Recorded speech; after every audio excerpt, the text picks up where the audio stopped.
Now, the former presidential candidate of Labour Party in the 2023 presidential election, Peter Obi, has agreed to a single 4-year tenure ahead of the 2027 presidential election. A single tenure is one of the conditions suggested by Brazen Coalition in its search for a southern candidate to contest against President Bola Tinubu in 2017. Peter Obi agreed to the condition while answering questions from his numerous supporters on X Space, saying he will comply with any form of agreement that will restrict him for 4 years in office. The former presidential candidate acknowledged being involved in coalition talks, but said he has not joined any form of discussion over joint ticket with anyone, including former presidential candidate Atiku Abubakar, as widely speculated in the social media. This is the first time Peter Obi is making his intention to contest 2027 election known to his supporters after the 2023 presidential election.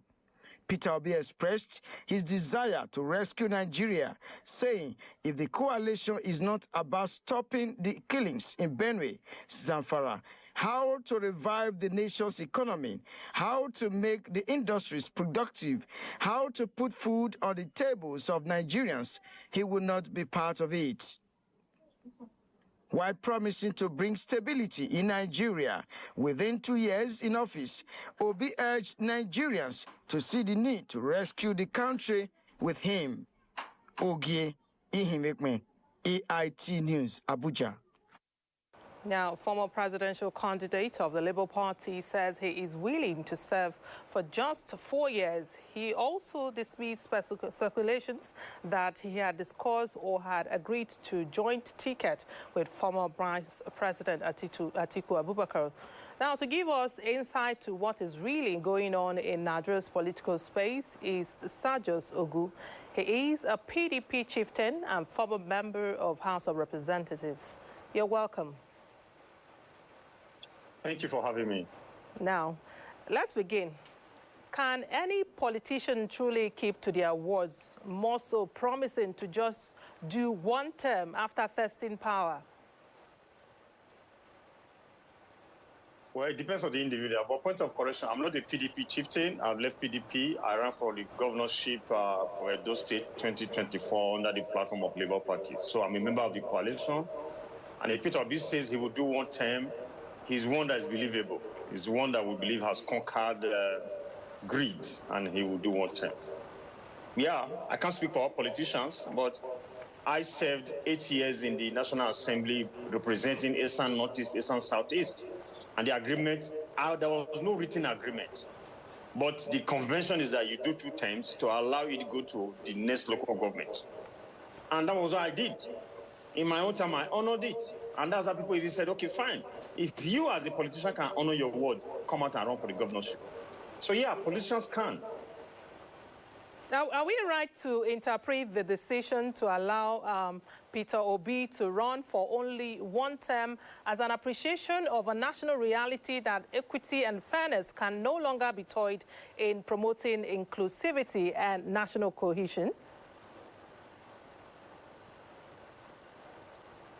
I lost you, B. You were breaking. I didn't quite hear the full question. Can you repeat it, please? Okay, I was just putting the questions to you. I said, are we right to interpret the decision to allow Peter Obi to run for only one term as an appreciation of a national reality that equity and fairness can no longer be toyed with in promoting inclusivity and fairness? If you can hear me. Yeah, you were breaking it. But I guess I can make sense of what you're trying to say. Funny enough, I was a member of the Constitutional Review Committee in the 9th Assembly. I was actually rooting for one term executive position, president, governor, local government. So if we are talking about fairness, equity, you know, most times we tend to equate ourselves with developed societies. We are not there yet. That's the honest truth. So I was pushing for us to amend the Constitution in a way for some few years, maybe you can say 20 years, 25 years, we can do rotational presidency, but it will be one term. One term, because if you remember, former President Goodluck Jonathan was going to push for this. It's this same evil government of today that truncated it. They said no, because they think, or the thought then was that Jonathan wanted to finish the first term and then do a second term of one term, supposedly, because that will not be the law. So if the push is for one term, if Obi says he will do one term, that's all well and good, but my own desire will be executive position should be 1 year. Sorry, it will be one term. Not necessarily 4 years. It can be 5 years. It can be 6 years. But if you ask them, they will tell you, politicians, especially for the executive position, you spend so much and you compromise so much because you are preparing for a second term. So if you just imagine the president today, President Tinubu, if he was just to do one term of 5 years or 6 years, all the energy being dissipated now for people crossing carpet and all that will be channeled into governance. So if Obi says one term, I believe most people will do one term. I have proven that politicians can keep their word. Now, we have issue of continuity, especially in areas of project. Don't you think that one term will not be enough for any government officials to achieve all they have set out to do? Though that really helps you if you know you have one term of 5 years or 6 years. So you put the programs in place that are achievable then. I do not see any project that cannot be achieved in 5 years, 6 years. And more so is the party in office. If you have a PDP government in office or you have an ADC government in office, of course, it becomes the program of the political party. And the minute we're able to implement this, we'll begin to preach it. So it becomes a commonplace for a party in government to say, we are going to do the coastal road from Lagos to Calabar. It is the party, not the individual in office. And we're going to achieve this in 12 years. So you know if you're in office and if you present 3 presidents, they will finish it. So I think we need to start thinking in that direction, not an individualistic thing. Rotational presidency is currently implied in our political thinking, but not expressed with possible legal backing. Do you support a constitutional backing in strengthening this goal that you're talking about?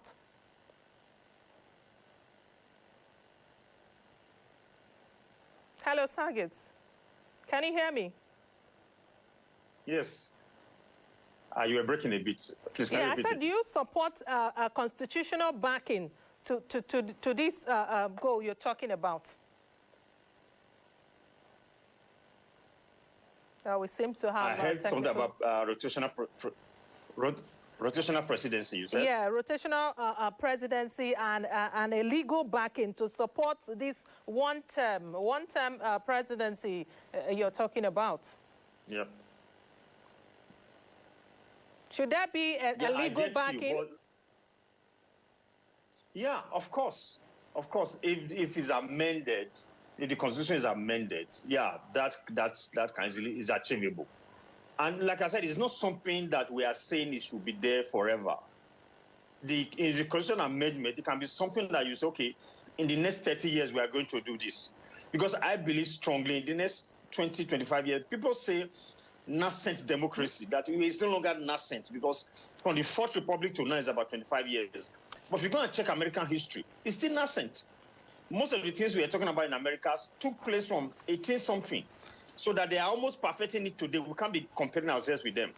So if we are saying rotational, we are saying one term, there can be in the Constitution to say it will run from 2027 to maybe 2067 or something. If you put that in place, after that time, I'm sure we would have matured in this democracy, that the issue of where you come from will no longer matter when you are occupying an office. So it's not going to be a permanent thing, to my mind. All right, thank you. Thank you very much for being part of AIC Reports. We thank you for your inputs. Hope to see you again, Sergius Ogun. Now, moving forward to intra